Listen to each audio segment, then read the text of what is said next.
My name is Kaya and in this video I'm bringing you my January wrap-up. Welcome to this video. I'm gonna tell you all about the books I read in January, and at the end of the video I'm going to give a quick little life update. The first book that I read in January was Fruits Basket, a collector's edition volume 9. So this collector's edition volume 9 contains volume 17 and 18 of the original volumes. I really enjoyed this volumes.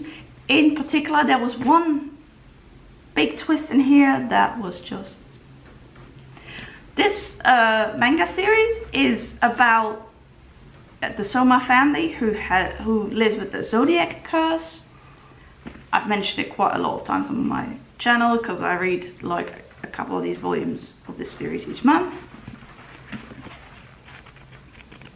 And yeah, this was again an enjoyable one, and I look forward to finish off this series later this year.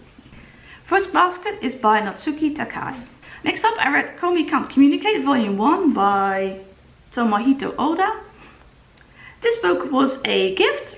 It was a birthday gift from my partner, and it is about a high school student, and she is very socially anxious and she has trouble making friends.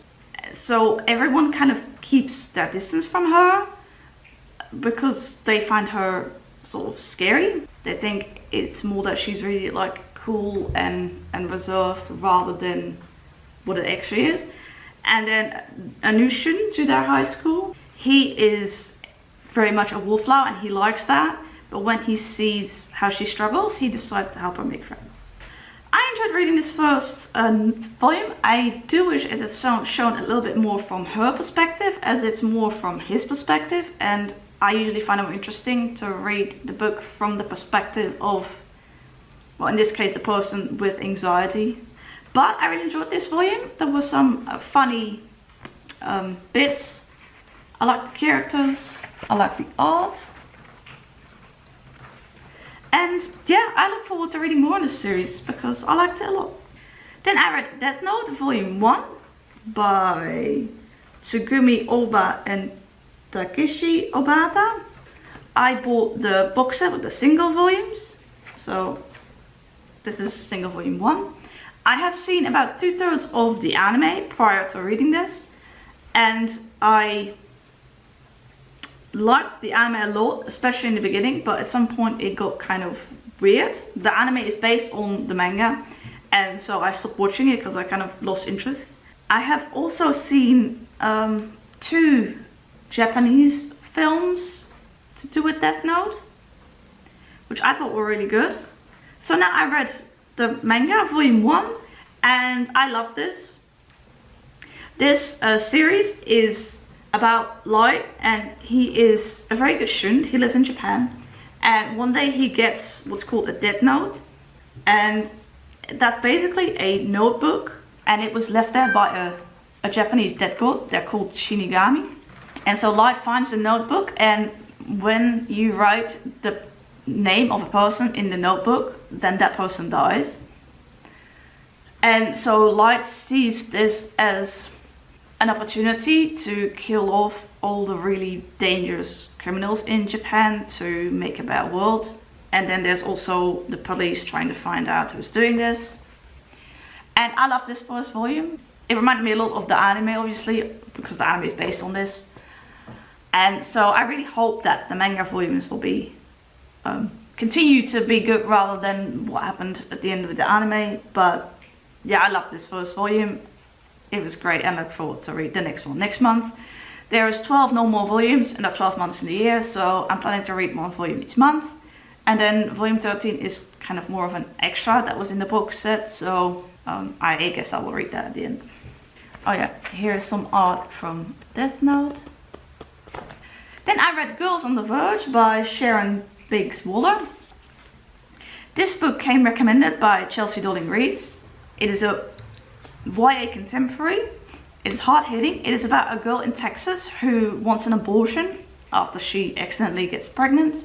But the laws in Texas are such, at least in the time of this book, that it's kind of difficult for her to get one. And so she goes on a road trip with 2 friends to get to where they can get it, sort of thing.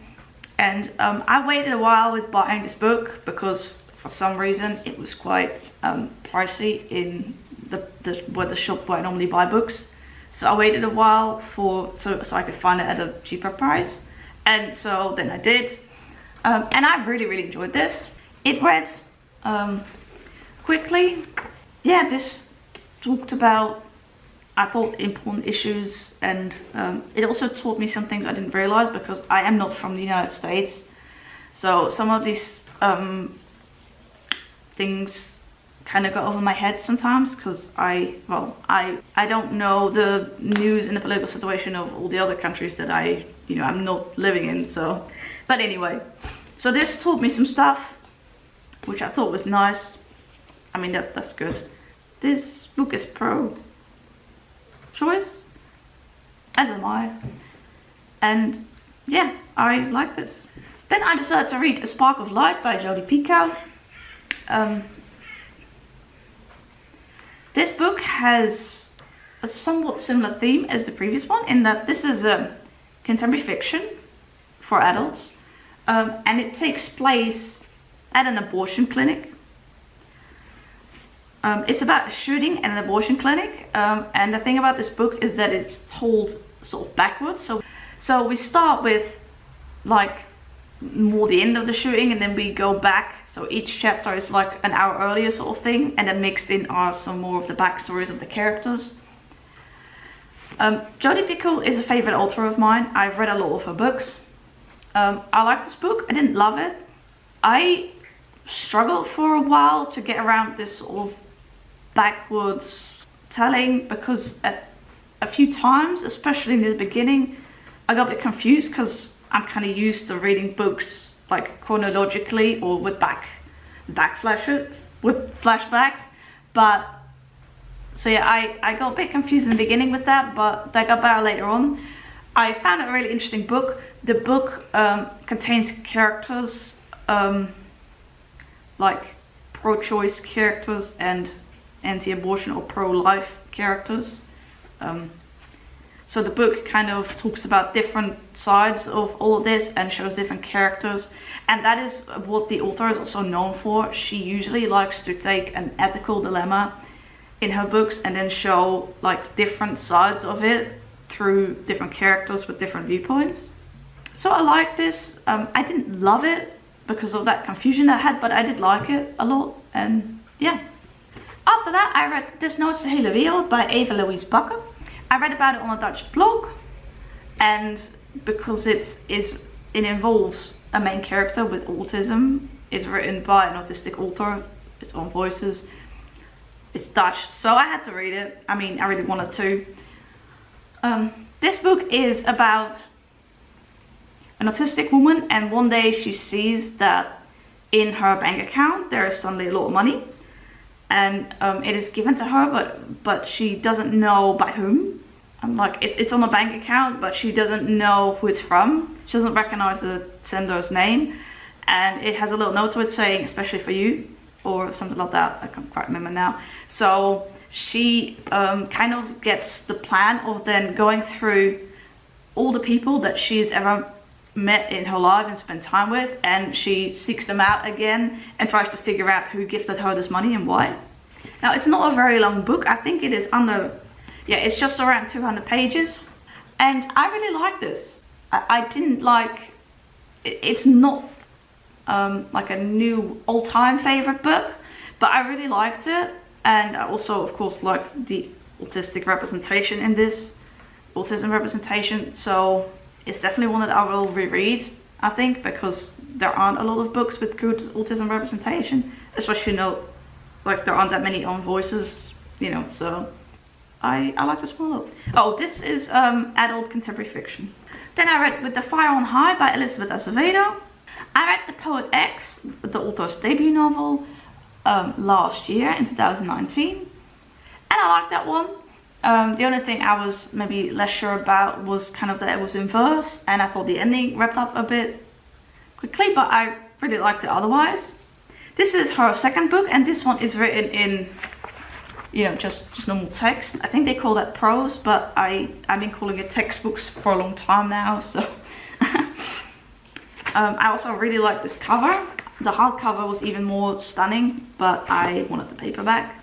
Now, I had heard mixed reviews about this book, but I wanted to give it a chance. This book is about Emmanuela.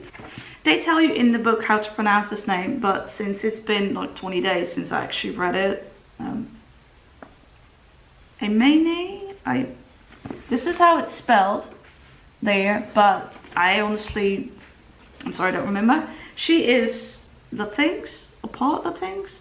Latinx Dominican? I can't quite remember, I'm sorry.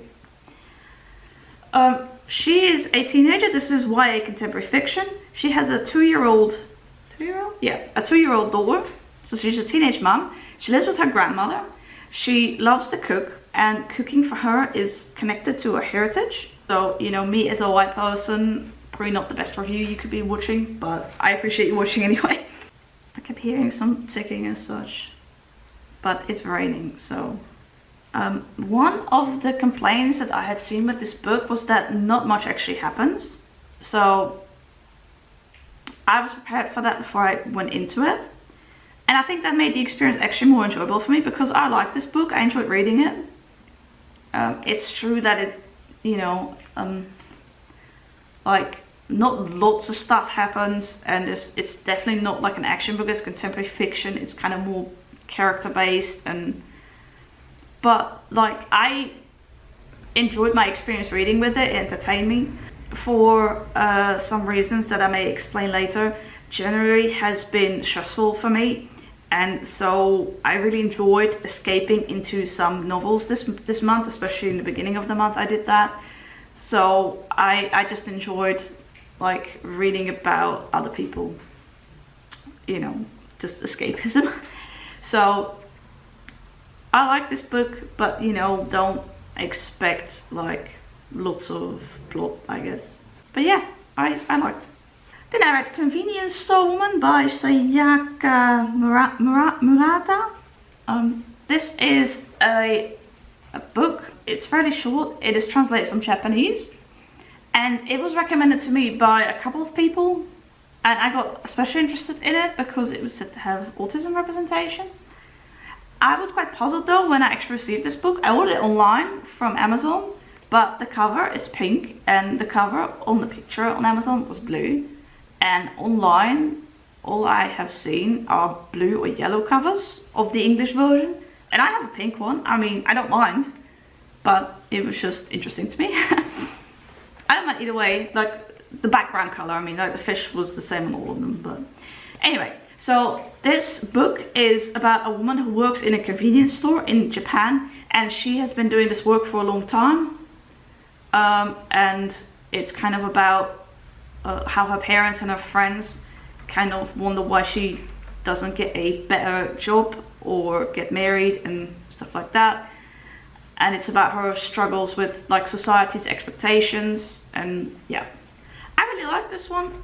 It's a fairly short book. It's 163 pages. So I also found it a shame when it was over, but it also seems kind of the right length. So yeah, I like this. I'm sorry, I promise I didn't like all of the books I read in January, but I did like most of them. Then I read Verkeerd moment, verkeerde plaats by Luc Descamps. This is it's a novel, but it is based on a true story. The author interviewed the person of this story, as well as her family and people around her. This book was written in 2006, and in 2003, Eva, she is cycling, and she gets hit by a car. She's 18, and the driver of the car picks up her bicycle and leaves her for dead, basically. She ends up in the hospital and has to spend quite a while like recovering and learning to live with being partially paralyzed. That's a little bit more than the synopsis says, but so this is 104 pages. I've classified it as a memoir, but it is kind of like I don't know if you get what I mean. It's written like in the present tense, but it's based on interviews the author had with Eva and her family and the staff that took care of her and at the hospital and you know, all of that. I found this book quite interesting. Actually, interesting story. I actually bought this book twice because they have such different covers that I didn't realize it. But they're both like ex-library books, so it didn't cost me a whole lot, but there you go. This is the original release, which is what I read, and this is then a re-release, but I actually bought this one earlier. I bought this one more recently. But anyway, the only thing about this book was that the main character, Eva, she is 18 when the accident happens, and the story feels, it's written for more young adult market and more the younger side of young adult, at least that's how it felt to me. It says C there, is what the library has classified it, but here they have classified as a D. See, that's interesting because it's the same book. But yeah, it just read a little bit like younger than 18, if that makes sense, but I'm not bothered by that. Just wanted to point it out, but I really liked it. I mean, maybe that's the wrong word to use, but I found it really interesting to read about Eva's journey. I think that's the better way of saying it. I have read several other like novels by this author, but this was one that's based on a true story. And his intention, the author's intention behind this, was to get more attention for traffic and traffic victims, and you know, how people should just be careful and not be a huge jerk, basically. Then I read Puck by Lotte van den Noort. This is a story about a 12-year-old girl named Puck, and her parents are divorced. Puck has a crush. The back of the synopsis reveals something that happens maybe about halfway through the book. So, like, I don't know if it's good to reveal it, but then without it, get as much of an idea of what the book's about. So halfway through the book, let's just say something happens, and then there's some mental health representation after that, if I don't want to spoil it. This is a Dutch book, so most of you probably won't be able to read it, but if you want to know more, you can always ask me. This book was written by a teenager, about a teenager. It was written by a person in high school, and she lived, at least at the time of writing this, and she grew up in an area near me, which I thought was an extra reason to pick up this book from the library, at the library sale. I don't know where she lives now, but yeah. So I liked this book a lot for the most part, but there was one thing I didn't like about it, and that was some fat phobia. Now, I have to point out that this book was written in 2010, so 10 years ago at this point. What it mostly was that the main character's sister, she is fat, and I feel like the book, the parents are kind of hammering on about how the bigger sister, her sister, the bigger child needs to lose weight, and she is kind of put as a kind of not very nice person, and so I could have done without some of that, if that makes sense. But the rest of it was nice, and the mental health representation also, I like that. It was just that element, yeah. But it was written by a teenager, and I mean, that is quite impressive already to have written a book when you're a teenager. So, and I especially liked, of course, that it's somebody local. So, yeah, it was a nice read for most part. Yeah. Then I read Mijn hoofd is even weg by Anja Vereijken. This is about a girl in the last year of primary school, and she is looking forward to go to high school. She has a best friend, but then it turns out something is going on with her, and of course finding out is part of the book, but also it says it on the back. So this book, Teddy has epilepsy, so the title literally means my head is away for a bit or something like that. And I really liked that representation, because there aren't that many books out there that, you know, with that. So yeah, I enjoyed this book. It was a good read, and I think it's important for children or young adults, I would say this is middle grade, to see themselves in a book, you know. And yeah, So I like this. Interestingly, when I looked it up, it turns out that this author also lives or lived nearby here, in somewhere in nearby me area. So that was a nice coincidence after just reading a book by somebody who also was from nearby here. Then I read Technically You Started It by Lana Wood Johnson. This book is completely written in text messages. I don't know if you can see that all that well, but it is a young adult contemporary fiction. I've been reading a lot of contemporary fiction this month.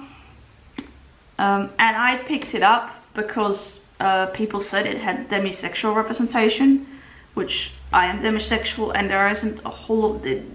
You don't see that a lot in books at the moment, as far as I'm aware.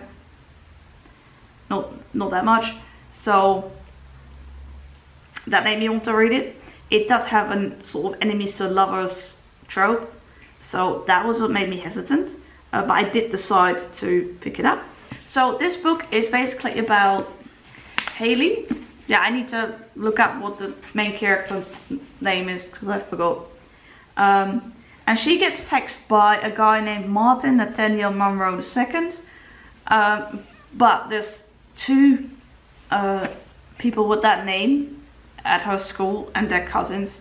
So basically she starts texting with him and she thinks it's one of them but it's the other one, sort of thing. So, well, here is, I don't know if you can read that, but if you want to pause, then you can read that synopsis. So this story is kind of unique in that it's told just through text messages between the two of them. And that's it, that's the whole book. In that sense, it reads relatively quickly. But I like this one. It was kind of a different way of telling the story. So you don't get like as much detail and description as with some other books. But I really liked it. Obviously I liked demisexual rap. There's also some other rap in there, but I don't know how much of anything is a spoiler. So either way, I enjoyed this. Yeah, I'm tired. Moving on, it's getting dark. You can see that. So we better hurry up because we still have some more books to talk about. Then I read some non-fiction books, as well as one more fiction book. We'll get to it. Then I read 1001 praktische huishoudtips. Now it doesn't say on this book who the author is. It's translated from German. And it is Household Tips für alle Fälle. I may have mispronounced that because I'm not German. The name of the author, it says it there, it's Emmanuela Düsseldorfer. I bought this book quite a long time ago. When I found it for a cheap price, I thought it was going to be useful. This book is originally written in 2000 and it was published in Dutch in 2003. And with that, I come to my main issue with this book, which is not really the book's fault. But I'm reading this in 2020, so some of these references in here are really outdated by now. Obviously, it was written in 2000 and it translated in 2003. At that time, I'm sure they were probably still fine. But reading it now, so the book is divided up into 4 sections. Well, the top one's the preface. And the first one is about like cleaning and household. Then we get to textile and accessories, washing and taking care of. Then there's a chapter on eating and drinking. And the last chapter is on car, DIY and spare time. Now I have to admit, I skipped the bits about the car because I don't have a car. So those bits were not really relevant to me. You're not really supposed to read this book like from front to back. You're more supposed to like look up the section, I guess, when you want something from the section, but that's not what I did. So I admit I skimmed the bits about the car. I also skimmed the bits about things that were not applicable to me. For example, about certain objects that I don't have. Objects made out of different metals and LPs. Is that also the English word? Like these really big discs you used to get? But yeah, so it also talks about VHS tapes and some of the things that I don't think we have that anymore, if that makes sense. Now, some people do still have VHS tapes and LPs, so that's fine, but for example, in the cleaning section, it uses a lot of like remedies that are from earlier times, and things to do with the environment. Now, I appreciate that it's trying to do that, but that things have changed in 20 years with regards to the environment. So some of the things this book says are actually plain wrong. For example, it says it's better to have gas than electrical heating, whereas nowadays the Dutch government is trying to get houses off the gas because natural gas is not unlimited, whereas solar power, for example, and wind energy, those are renewable resources. So they're trying to get people to invest in more like heat pump, for example, rather than. So yeah, some bits of this book were just plainly wrong. It can't help that. I'm sure it was probably true in like 2000, 2003. So that's not the fault of the book. It's more the age of the book is showing, but it did kind of annoy me. And another thing that I found weird is that, like I said, it uses those remedies of earlier times for cleaning, but then in a few cases, for example, it recommends you clean certain things with cigarette ash, and I'm like,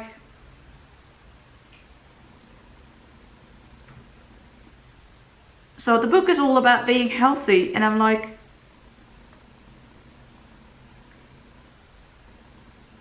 where would I, as a non-smoker and asthmatic person, get cigarette ash? Like, that's not a very useful tip, because smoking is proven to be quite unhealthy. So, and also, so yeah, I can't do anything with that, just laugh at it basically. But some other things were good, so it was not like I hated the whole book, but it definitely had its limits. So there were some good tips in here, but also some really not very useful ones. I also skipped all the food stuff that was about food that I'm either allergic to or that I really don't like, because there's no point in reading about how to prepare that when I can't eat it. Now, technically, I could make it for other people, and if that is ever the case, then I will look it up, but for now, I don't, you know. So this book was a bit of a disappointment, because I bought, like I said, I bought it quite a few years ago, actually. I'm not sure exactly when. I could probably look that up. And so I was kind of expecting more from it, and it is a shame that it has aged so much. So yeah, this was a bit of a disappointment, unfortunately. It does contain some good tips, but also a lot of things have aged, and yeah, sorry. I would recommend, if you are looking for a book like this, to buy something that's a little bit more recent. I was not aware of that when I bought this book, but I also bought it some time ago. Now, I definitely did not buy it in 2003. I bought it in, I think, 2014 or 2013, something like that. So the book was already pretty old when I bought it, but I did not look at that when I bought it. So. Then I read Hoe schoon is jouw huis by Marja and Liny. This was a book I bought at the library sale.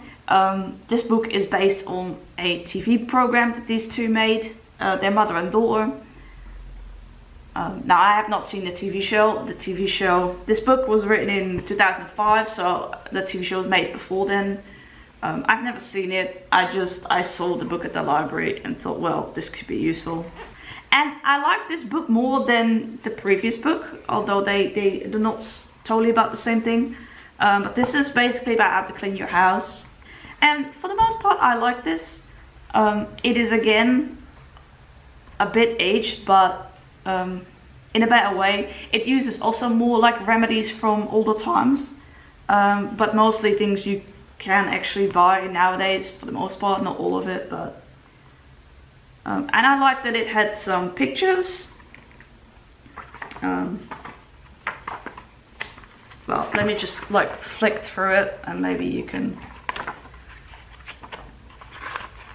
And I like that it had like some pictures and some funny bits, and I think in a TV show these two go to some people's houses that like haven't been cleaned in a long time and stuff like that. So yeah, some useful tips here. This could be one to refer back to. Then I read Opgeruimd, which is by Zamara Olmes-Kok. This is a book about organizing. This is here is a new edition with an extra chapter about cleaning up with kids. I also bought this some years ago, but not as early as 2013. And I decided to read this now, as well as those cleaning books, as preparation for having my own house, but I will talk about that later in this video. I'm so sorry for the sounds of the rain. I hope it doesn't bother anyone. So I thought this might inspire me a bit because, so this book has some pictures, some text. So this book was originally published in 2006, and then this updated edition was published in 2009. So the way that this book showed a bit its age is that it some chapters have some website links in it to like other websites where you can find some tips and stuff. And I checked out some of these websites, and some still exist, but others do not. Such as, you know, that's not the book's fault, but sorry, I'm playing my dog with this hand. So the book has like a general chapter and then goes through several, like the areas in your house, and then talks about the various things. At the beginning of most chapters, it gives you kind of a little quiz as to see what the problem is with the space. The other sections in the chapter go into these various problems that you could have with the space, if that makes sense. Well, you kind of have to read it, but this is Dutch, so. So yeah, I like this, definitely stuff to think about. And it also especially talks about thinking about like what could work for you and the people that live in your house. So I like that about it. It offers suggestions, but it doesn't like command you to do certain things, which I appreciate, because sometimes I don't really like being told what to do, especially if I don't agree with that, if that makes sense, like buy a book or something. And then I read Jemima, Small versus the Universe by Tamsin Winter. Now this is my favorite book that I read this month.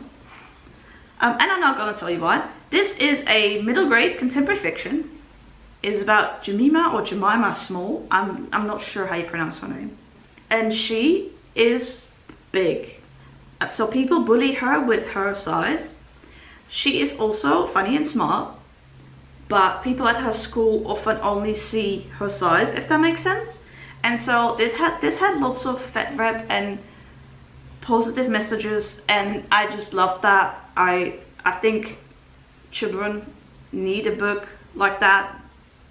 There aren't we're getting more books with good fat representation, thankfully, and not like harmful representation. And this was just so good. So Jemima, I don't know. Okay.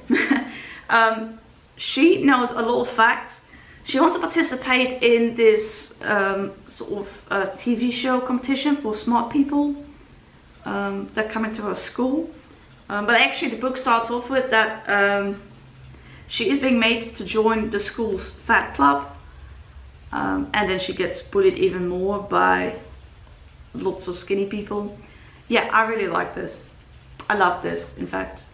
Yeah, we need more books like this. And I mean, I do have some more on my TBR. I think one that is young adult, but yeah, I have the author's debut novel. That is, Being Miss Nobody. I have that on my TBR.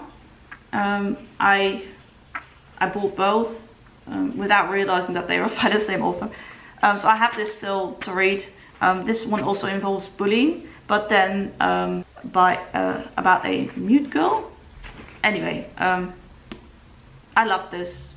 If you're at all interested, read it. Yep. It's so good. Now we get to some more, well, I'm not sure what to call it exactly. I call it information and non-fiction, but okay, the first one is called Zo denken katten, or in English How to Be a Cat by Lisa Swirling and Ralph Lazar. It is getting really dark. I'm still sitting here. This is a book with some illustrations about how cats think and do. Some of these were really funny, and like I recognize them. Now I don't have a cat. We had cats when I was a kid. When they passed away, we didn't get new cats because it turned out me and my sister are allergic to cats. I loved our cats, and So this was a nice read. I liked some parts a lot, but I couldn't relate to other parts. Yeah. Then we get to another book by Lisa Swirling and Ralph Lazar, that is Geluk is, or Happiness is, as it is in English. Now there seem to be like different edition of these in Goodreads, so I don't entirely know, but anyway, this book is showing you cartoons about lots of things that are like happiness. It's interesting because the Dutch title says 101 dingen die je blij maken, and in English this number is like 500. So like, I don't know, this book is like 230 something pages, so yeah, it's cool. Look. And I like this one. I didn't love it, but it seems I did not make any notes for this book. So yeah, it was a nice read. This book is Vriendschap is. It is by the same two people, Lisa Swirling and Ralph Lazar. Friendship is. And I like this book. It is the same kind of thing, but then about friendship. But my main problem with this, other than what I liked, but the thing I didn't like so much, is that it seems very much like either two women or two men, or like a man and a woman in a relationship, but like sometimes it was a group of friends, but I couldn't relate to some of these, but yeah, anyway, I didn't like this one as much as the happiness one, but it was still nice. And then we get the one about love, Echte Liefde is, or Love is in English, again by Lisa Swirling and Ralph Lazar. And I like this one, but my main issue with this one was that there were a lot of repetitive, similar ones in here. Like, so while I read this, I felt like I read like a similar cartoon like earlier, if that makes sense. Like with a similar text. So yeah, but it was still nice, but that was like, yeah. Now this book is called De Geheimen van Geluk by Stefano Agabio and Studio Janus. This book is translated, I think, from Italian, because it says here that the author is from Italy. But then the English title is The Search for Happiness, Words of Inspiration. And so they go accompanied by illustrations, which is the Stefano Agabio, he did the illustrations. I think is a he, but and I really like the illustrations, but I feel that these quotes, so they're all quotes by like famous people or people from history and stuff like that, and a lot of them were nice quotes. What really disappointed me with this book was that so many of the quotes were about smiling.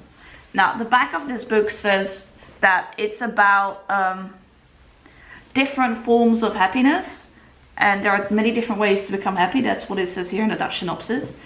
And to then find that so many of the quotes were about smiling was really disappointing to me, because I feel that they were all so similar, that like, smile to a stranger, smile to your family, smile in the mirror, you know, like I get the message. That's all like one way of happiness, smiling. That, yeah, that was just so similar that it really started to like grate on me and annoy me, and I was like, oh, here's another one about smiling, and a few pages later, oh, there's another one, you know.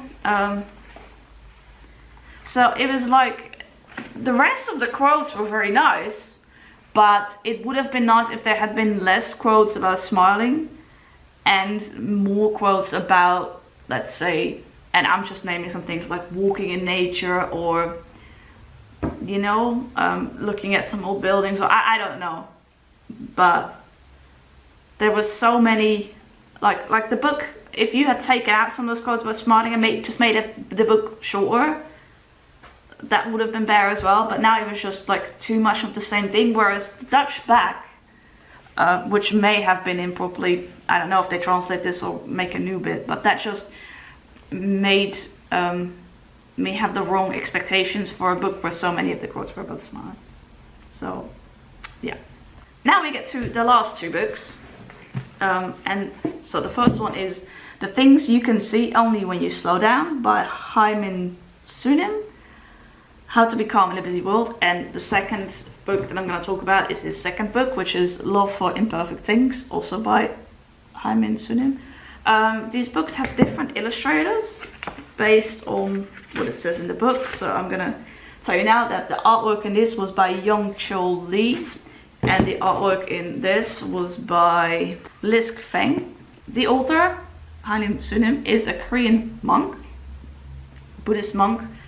He's also spent time in the United States. He has a PhD. So these books are about mindfulness. The first one is more about like mindfulness in general, and it has a variety of chapters. So chapter 1 is rest, then you get mindfulness, passion, relationships, life, the future, spirituality, and an epilogue. And there's also a preface. And every now and then there's an illustration. The book, so each chapter has several sections, and in the start of each section, the author has a few pages of something from his own life. Then you get some, like, oh, you can't see that, short pieces of advice from the author. And then there's an illustration, and then it goes to like the next section. So this one was more about like mindfulness in general and like passion, life, relationships. So and then this one, Love for Imperfect Things, is more about like self-care, the kindness to yourself, self-esteem, those things. And this also has several sections, namely self-care, family, empathy, relationships, courage, healing, enlightenment, and acceptance. And it works in the same way as the other book that I just told you about. Oh, I'm glad we have this light because it's gotten really dark by this point, sitting here for a while. And I quite liked both of these books. They make me feel calm and peaceful, which is something that I really needed near the end of January. You're not really meant to read them like, the author says it's like better to like read a chapter and then think about it for a while. That's not quite what I did, but that's also not how I usually work. But anyway, these make me feel calm and peaceful. I especially liked the second book a bit more than the first one, I think. And I think it will be something to like read again, or read some bits out of it again at a later time, because I was feeling really stressed. More on that soon after this. And this one in particular, but like both of these make me feel calmer. And I have been practicing some mindfulness with my, oh, we're running out of battery. I'll be right back. Okay, I'm back and I changed the battery, but I think the camera is now slightly in a different position because I had to take it off the tripod to get the new battery in, and I wasn't sure exactly anymore where it was on the table, so sorry. I was saying that I was practicing bits of mindfulness with my like therapist, support worker. I'm not entirely sure what name in English you would give her, but either way, yeah, I like these ones. They were good reads. And stuff definitely to refer back to and think about. And I'm really glad that they made me feel more calm and peaceful. That was all of the books. That was a lot of books. So I'm now going to give you a quick update. Some people may have already seen it on my social media a while ago, but we bought a house, and very soon, depending on when I can edit this and put it up, we will have the keys, and we're going to take time to clean the house and paint the house and do up some things and change some things. So we're thinking that it's probably gonna take like a few months. We're currently living with my parents. I mean, on their property in a separate house in the bakery over there, but you can't see because it's dark. And my parents live here in what we call the main house, the farm. And there's no rush with us moving out straight away. So we're gonna move once all the painting and everything is done. We're planning to mostly do it up in the weekends with the help of my parents. And then during the week, if I have time and energy, I plan to go through the stuff we have, especially We have some stuff up the attic in the bakery, and I have some stuff from my childhood in the attic up there. And I want to go through everything we have, basically, or at least everything I have, and decide what I'm going to bring to the new house and what I'm going to throw away and what I'm going to donate or give away. Because I feel like a move is a good time to do that. So I don't exactly know how everything is going to go and when we'll be moving and everything. But a move is a big change. And for me, being autistic, that is even more difficult.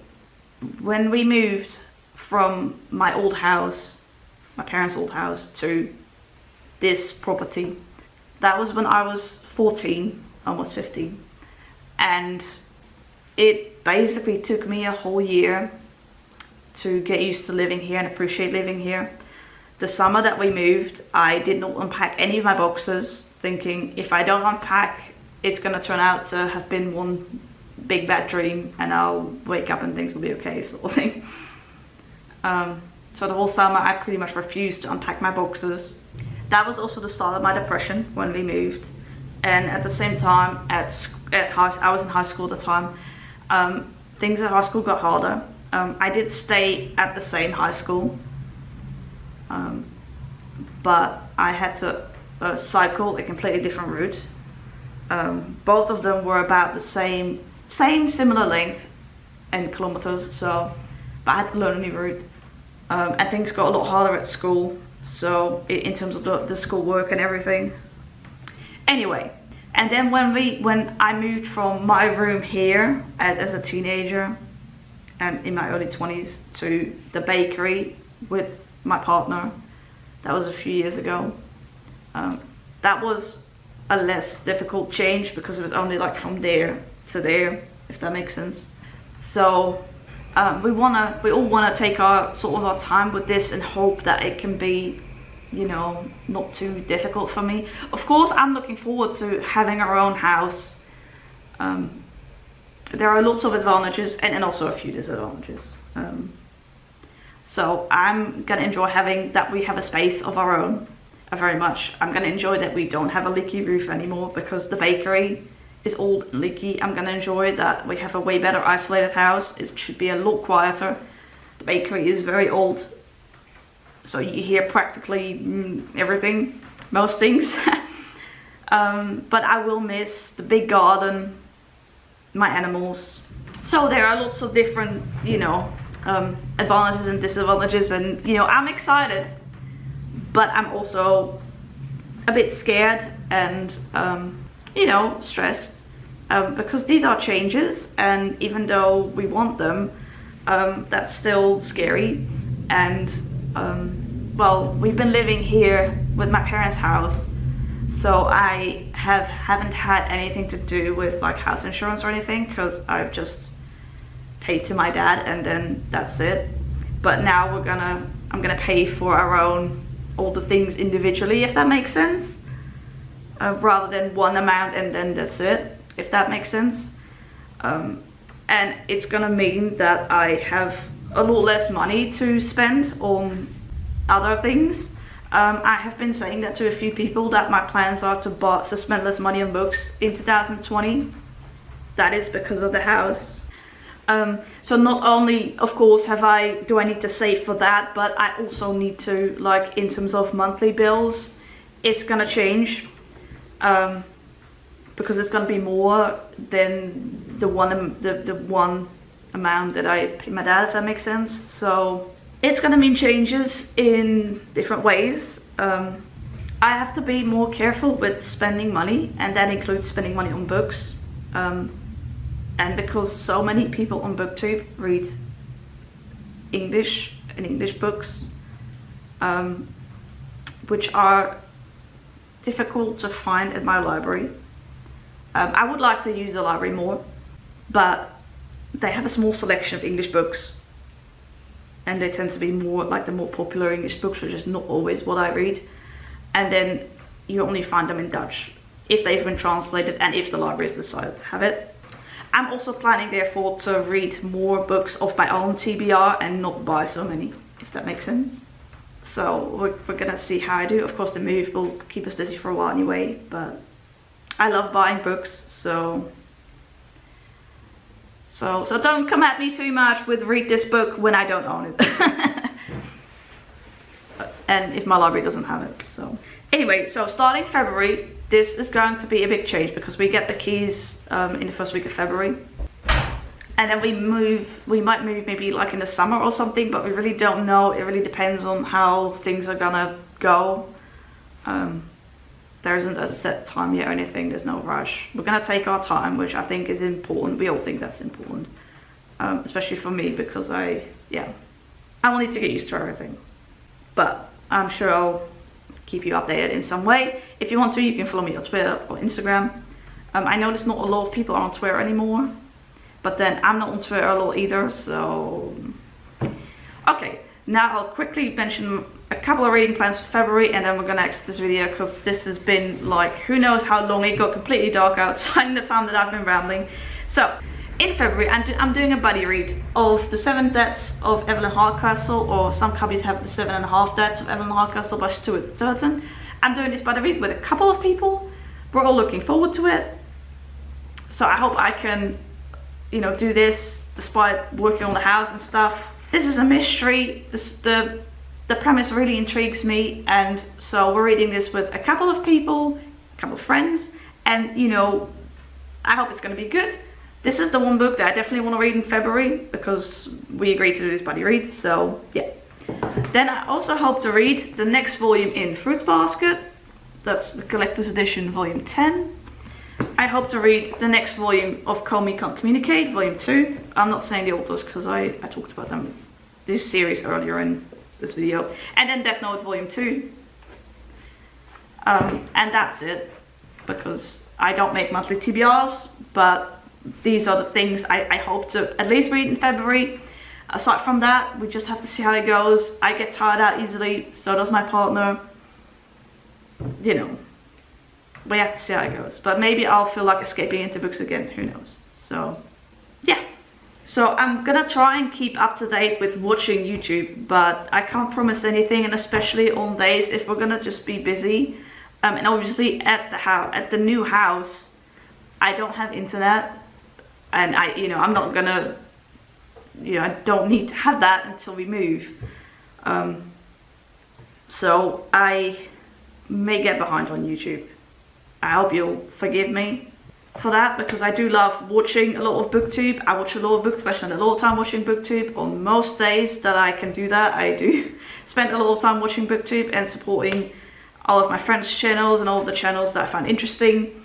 So I'm gonna try to keep it up, but yeah, it's pretty possible that I get behind, especially on the days that we'll be like doing work and cleaning and all the house and painting and sorting out boxes, and so I have to see how it goes. But I apologize in advance if I don't comment as often on your videos as I used to. Doesn't mean I don't like you anymore. It's probably because I'm too busy and too tired to watch BookTube as much. Thank you very much for watching this video. I don't know when my next one will be up. I'm hoping to at least do a February wrap up at the end of February. But if you want to, you can follow me on Instagram and Twitter. Although I don't post a whole lot. I'm more liking other people's stuff and commenting on that rather than posting much. But if you want to reach me, you can always send me a message on there. I think we may have to follow each other. But either way, thank you very much for watching this video, and I hope to see you in my next one. Bye!